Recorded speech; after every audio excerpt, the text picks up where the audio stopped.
ജോസെട്ടായിയുടെ one-man show ഒറ്റവാക്കിൽ പറഞ്ഞാൽ അതാണ് turbo.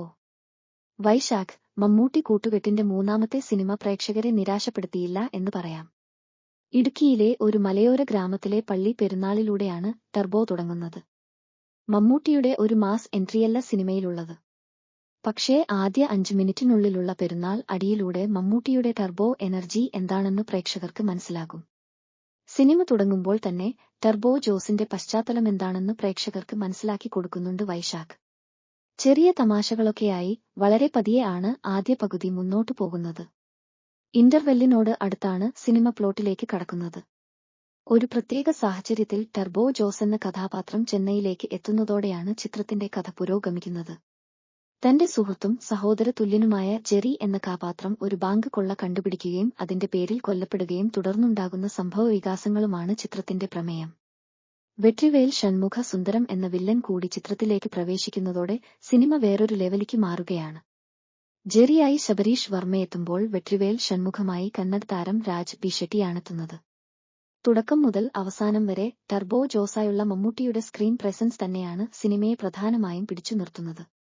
മമ്മൂട്ടിയും രാജ് ബി ഷെട്ടിയും തമ്മിലുള്ള കോമ്പിനേഷൻ രംഗങ്ങളെല്ലാം തിയേറ്ററിൽ കയ്യടി നേടി. രാജ് ബി ഷെട്ടിയുടെ ഇൻട്രോ സീനും ആവേശത്തിലാഴ്ത്തുന്നതാണ്. ആൻഡ്രൂ ആയെത്തിയ ദിലീഷ് പോത്തൻ, ഓട്ടോ ബില്ലെ ആയെത്തിയ നടൻ സുനിൽ, വിൻസെന്റായെത്തിയ കബീർ ദുഹാൻ സിംഗ് എന്നിവരും മികച്ച പ്രകടനമാണ് കാഴ്ചവെച്ചത്.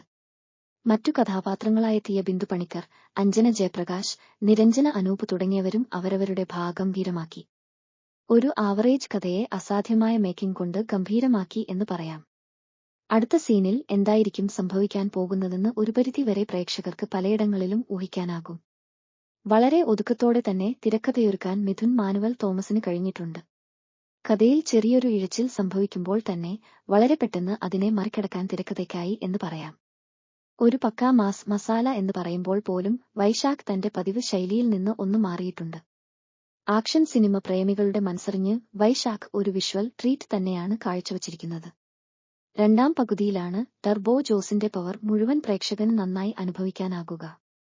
ഇപ്പോൾ ഒരു അടി പൊട്ടിയിരുന്നെങ്കിലെന്ന് പ്രേക്ഷകൻ തോന്നുന്നിടത്തെല്ലാം ജോസേട്ടായിയുടെ അടിയുടെ പൊടിപ്പൂരമാണ്. അവസാനിപ്പിക്കാത്തതൊന്നും ടർബോ ജോസ് തുടങ്ങി വയ്ക്കാറില്ല എന്ന് അഞ്ജനയുടെ കഥാപാത്രമായ ഇന്ദുലേഖ പറയുന്നത് ശരിയാണെന്ന് തോന്നിപ്പിക്കുന്ന വിധമാണ് മമ്മൂട്ടിയുടെ രണ്ടാം പകുതിയിലെ പെർഫോമൻസ്.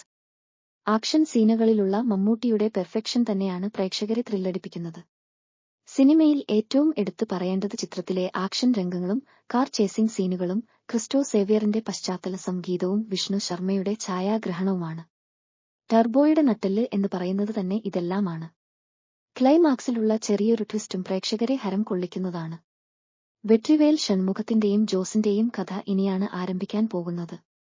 ആക്ഷനും മാസും പ്രതീക്ഷിച്ചെത്തിയ പ്രേക്ഷകരെ മമ്മൂട്ടി കമ്പനിയും വൈശാഖും കൈവിട്ടില്ല എന്ന് നിസ്സംശയം പറയാം.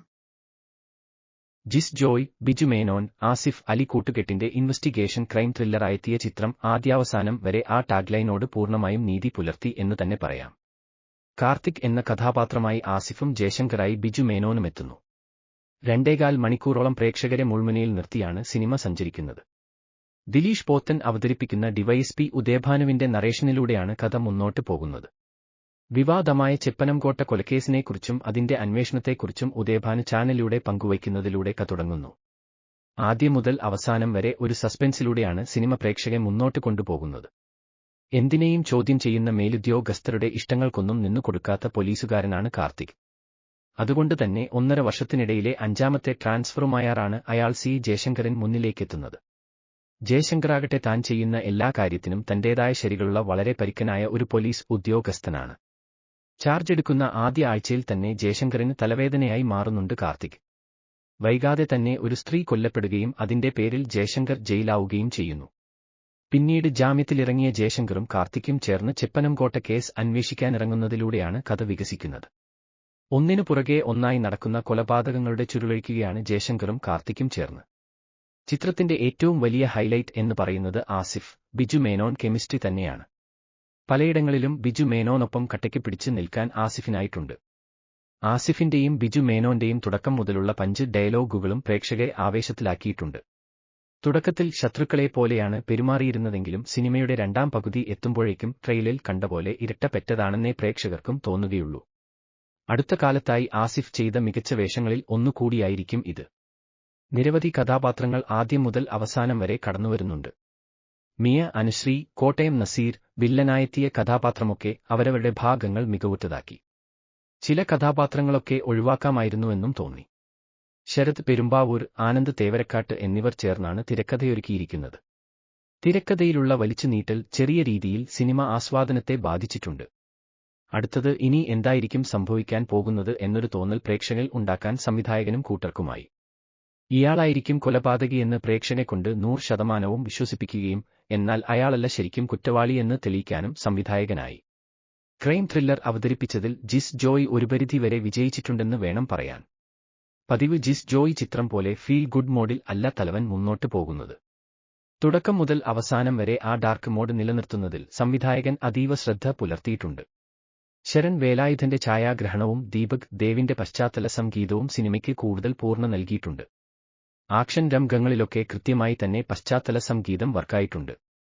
ആദ്യമധ്യാന്തം വരെ ത്രില്ലർ മോഡ് പിടിച്ചു നിർത്താൻ പശ്ചാത്തല സംഗീതം സഹായകമായി എന്ന് പറയാം. അരുണ് നാരായണ് പ്രൊഡക്ഷൻസിന്റെയും ലണ്ടൻ സ്റ്റുഡിയോസിന്റെയും ബാനറുകളിൽ അരുണ് നാരായണ്, സിജോ സെബാസ്റ്റ്യൻ എന്നിവർ ചേർന്നാണ് ചിത്രം നിർമ്മിച്ചിരിക്കുന്നത്. സ്ഥിരം കാണുന്ന ഒരു ക്ലീഷേ ക്രൈം ത്രില്ലർ കഥയല്ല തലവന്റേത് എന്നതുകൊണ്ട് തന്നെ സിനിമ പ്രേക്ഷകർക്ക് കണ്ടിരിക്കാം. നവാഗതനായ വിനോദ് ലീല സംവിധാനം ചെയ്ത് അനാർക്കലി മരിക്കാർ, അൽതാഫ് സലിം എന്നിവർ കേന്ദ്ര കഥാപാത്രമായി എത്തിയ മന്ദാകിനി റിലീസ് ആയിരിക്കുകയാണ്. പടത്തെപ്പറ്റി ഒറ്റ വാചകത്തിൽ പറഞ്ഞാൽ ഒരുപാട് ചിരിക്കാനുള്ള ഒരു കൊച്ചുചിത്രം. ഒരു കല്യാണ വീട്ടിൽ നടക്കുന്ന കുറെ സംഭവങ്ങൾ വളരെ രസകരമായി എടുത്തിട്ടുണ്ട്. അവിടെ നടക്കുന്ന ചില അപ്രതീക്ഷിത സംഭവങ്ങളും അതിൽ ഒരു കുടുംബം തന്നെ ബാധിക്കപ്പെടുന്നതും ഒക്കെയാണ് മന്ദാകിനി പറയുന്നത്. പ്രേക്ഷകനെ 2 മണിക്കൂർ തിയേറ്ററിൽ പിടിച്ചിരുത്താനും ചിരിപ്പിക്കാനും വകയുള്ള ഒരു കൊച്ചു കോമഡി ചിത്രമാണ് മന്ദാകിനി എന്ന് വിശേഷിപ്പിക്കാം. വിദ്യാർത്ഥികാലം തൊട്ട് പലരും പ്രണയത്തിൽ പെടാറുണ്ട്. പലപ്പോഴും പ്രണയം അങ്ങോട്ട് മാത്രമേ കാണുകയുള്ളൂ.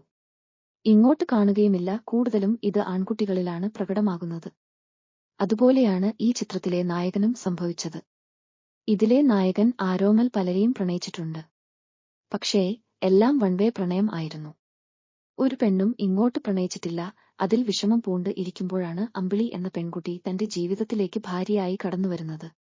അമ്പിളി തന്റെ ജീവിതത്തിലേക്ക് കടന്നുവരുമ്പോൾ പഴയ പ്രണയനൈരാശ്യമെല്ലാം മാറി ആരോമൽ സന്തുഷ്ടനാകുന്നു. മറ്റു പ്രണയങ്ങളൊന്നും നടക്കാതെ പോയത് ഈ അമ്പിളിക്ക് വേണ്ടിയായിരിക്കാം എന്ന് കരുതി നഷ്ടപ്രണയങ്ങളെ ഓർത്ത് സന്തുഷ്ടനാകുന്ന നായകനെയാണ് ഈ സിനിമയിൽ കാണാൻ സാധിക്കുക. എന്നാൽ വന്നു കയറിയ പ്രിയതമയ്ക്ക് മറ്റൊരാളുമായി പ്രണയമുണ്ടെന്ന് ആദ്യ രാത്രിയിൽ തന്നെ ഒരു ഭർത്താവ് കേട്ടാലോ? ചങ്കിടിപ്പ് കൂടുമോ കുറയുമോ? അതുപോലെ വിവാഹത്തിന്റെ ഒറ്റ ദിവസം കൊണ്ട് ഒരിക്കലും ചിന്തിക്കാനാവാത്ത ചില സാഹചര്യങ്ങളെ നേരിടേണ്ടി വരുന്നു ഇതിലെ നായകൻ. ശരിക്കും അവിടെയാണ് ഈ സിനിമ പ്രേക്ഷകരെ പൊട്ടിച്ചിരിയിലേക്ക് കൊണ്ടുപോകുന്നത്. പിന്നെ നടക്കുന്ന ഓരോ കാര്യങ്ങളും ആകാംക്ഷയോടെ കണ്ടിരിക്കാൻ വിധം പ്രേക്ഷകനെ പിടിച്ചിരുത്തുന്നു മന്ദാകിനി. കോമഡി എന്ന് പറഞ്ഞു കാണിക്കുന്ന കാട്ടിക്കൂട്ടലുകൾ അല്ല മന്ദാകിനി. സീനുകളുടെ പ്രാധാന്യം മനസ്സിലാക്കി കൃത്യമായി ഹ്യൂമറിനെ പ്ലേസ് ചെയ്യുന്നുണ്ട് സിനിമയിൽ. ഒറ്റ ദിവസം നടക്കുന്ന കഥയെ വളരെ ഇൻട്രസ്റ്റിംഗ് ആയി സിനിമ അവതരിപ്പിക്കുന്നുണ്ട്. അൽതാഫും അനാർക്കലിയും സിനിമയിൽ മത്സരിച്ച് അഭിനയിച്ചിട്ടുണ്ട്. ഇന്നത്തെ മലയാള സിനിമയിൽ സ്ത്രീകൾക്ക് പ്രാധാന്യം കുറഞ്ഞു വരുന്നു എന്ന പരാതി ഈ സിനിമ പരിഹരിക്കുന്നുണ്ട്. സിനിമയെ എലവേറ്റ് ചെയ്യിപ്പിക്കുന്ന സീനുകളിൽ ഒക്കെ അടിപൊളിയാക്കുന്നത് സ്ത്രീ കഥാപാത്രങ്ങളാണ്. മൊത്തത്തിൽ ഒരു എക്സ്ട്രാ ഓർഡിനറി സിനിമയാണ് മന്ദാകിനി. ആദ്യമായി ഒരു സിനിമ ചെയ്യുന്നു എന്നതിന്റെ യാതൊരുവിധ കുറ്റങ്ങളോ കുറവുകളോ പ്രേക്ഷകർക്ക് തോന്നാത്ത രീതിയിൽ പ്രേക്ഷകരെ എൻഗേജ് ചെയ്യിച്ചുകൊണ്ടുള്ള കഥപറച്ചിൽ ആണ് വിനോദ് ലീല നമുക്കായി ഒരുക്കി വച്ചിരിക്കുന്നത്. വലിയ താരങ്ങളൊന്നും ഇല്ലാത്ത ഈ ചിത്രത്തെ ഇത്രക്ക് മനോഹരമാക്കാമെങ്കിൽ വരും കാലങ്ങളിൽ മന്ദാകിനിക്കും മുകളിൽ നിൽക്കുന്ന സിനിമകൾ ചെയ്യുമെന്ന പ്രതീക്ഷ അദ്ദേഹം നൽകുന്നുണ്ട്. ചിത്രത്തിന്റെ സഹതാരങ്ങൾ നർമ്മ രംഗങ്ങളിൽ വളരെ മികച്ചു നിന്നു എന്ന് പറയേണ്ടി വരും. വിനീത് തട്ടിൽ, കുട്ടി അഖിൽ എന്നിവരൊക്കെ തകർപ്പൻ അഭിനയമാണ് കാഴ്ചവെച്ചിരിക്കുന്നത്. ജാഫർ ഇടുക്കിയും ഈ സിനിമയിൽ മോശമല്ലാത്ത ചിരി സമ്മാനിക്കുന്നുണ്ട്. പുതിയ സംഭവങ്ങളും ട്വിസ്റ്റുകളും ആയി ഈ സിനിമ ആസ്വാദകനെ ആദ്യം മുതൽ അവസാനം വരെ പിടിച്ചിരുത്തുന്നു. ശരിക്കും ഒരു മുഷിപ്പ് പ്രേക്ഷകൻ അനുഭവപ്പെടുന്നില്ലെന്നതാണ് വാസ്തവം. വയറു നിറച്ച് ഒരു വിഭവസമൃദ്ധമായ സദ്യ ഉണ്ട പ്രതീതി. അതിന് ഈ സിനിമയുടെ തിരക്കഥാകൃത്തിന് കൈകൊടുക്കണം. ഒരു ദിവസം രാവിലെ മുതൽ രാത്രി വരെ നീളുന്ന കഥയിലൂടെ വിഷ്വലി പ്രേക്ഷകരെ അനായാസം കൂട്ടിക്കൊണ്ടുപോകുന്നുണ്ട് ഷിജു എം ഭാസ്കറിന്റെ ക്യാമറാമാന്റേത് തന്നെയാണ് ചിത്രത്തിന്റെ കഥയും. ഷെറിൽ എഡിറ്റിംഗ് നിർവഹിച്ചിരിക്കുന്ന ചിത്രത്തിന് സംഗീതം പകർന്നിരിക്കുന്നത് ബിപിൻ അശോക് ആണ്. വിനീത് തട്ടിൽ അവതരിപ്പിച്ച ഉണ്ണി അളിയൻ റോൾ വൻകിടു ആയിരുന്നു. അത് പ്രത്യേകം എടുത്തു പറയാതെ തരമില്ല. സിനിമയിലെ പാട്ടുകൾ എല്ലാം മികച്ചത് ആയിരുന്നു. വട്ടേപ്പം പാട്ടിന്റെ തിയേറ്റർ എക്സ്പീരിയൻസ് ഒക്കെ കിടു എന്ന് വേണം പറയാൻ.